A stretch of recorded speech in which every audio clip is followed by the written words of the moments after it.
Hello everyone, আজ হলো বাসন্তী পুজো নবমীর দিন। তা আমি সকাল সকাল তো ফুল তুলতে চলে এসেছি আর কুমারী পূজার জন্য। তা তোমরা তো আমার ব্লগে দেখতে পাবে। দেখো নীলকণ্ঠ ফুল, আরও অনেক রকমের ফুল তুলে নিয়েছি। এবার আমি চলে যাব বাসন্তী পুজোতে। তো বন্ধুরা, তোমরা কি জানো বাঙালির আদি দুর্গাপুজো হলো চৈত্র মাসের শুক্লপক্ষে বাসন্তী পুজো। মার্কণ্ডেয় পুরাণ অনুসারে বাসন্তী পূজা সূচনা করেছিলেন রাজা সুরত সমাধি নামক বৈষ্ণবের সঙ্গে মিলে। রাজা সুরত বসন্তকালে ঋষি মেধসের আশ্রমে দেবী দুর্গার আরাধনা করেন, যা পরবর্তীকালে বাসন্তী পুজো নামে প্রসিদ্ধ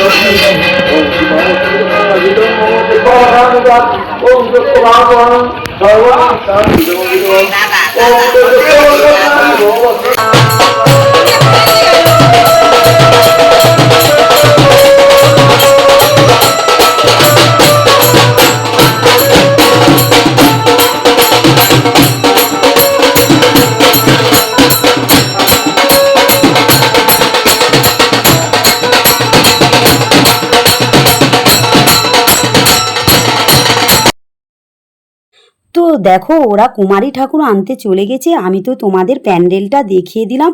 পুজো তো শুরু হয়ে গেছে, ঠাকুরটা তোমরা দেখে নাও। আর মাকে কি মিষ্টি লাগছে, আর ঠাকুর মশাই তো পুজো শুরু করে দিয়েছে।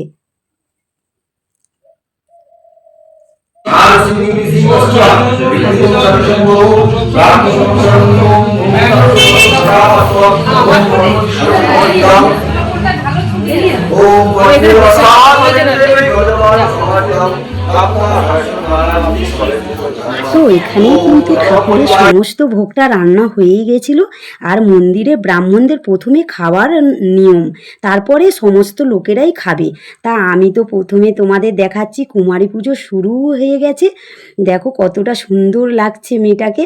তা আমি তো গিয়েছিলাম আমার মেয়ের বন্ধুর বাড়ি, ওদেরই বাসন্তী পুজো। তা আমি সেখানেই চলে গেছিলাম।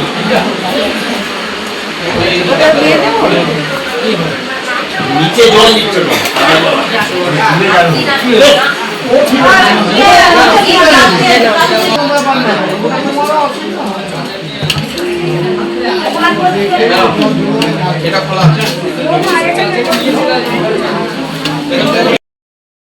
দেখো বন্ধুরা, কুমারী ঠাকুরকে খাইয়ে দিচ্ছে। আমার ভিডিওটা একটি ভালো লাগলে লাইক কমেন্ট শেয়ার করে দিও।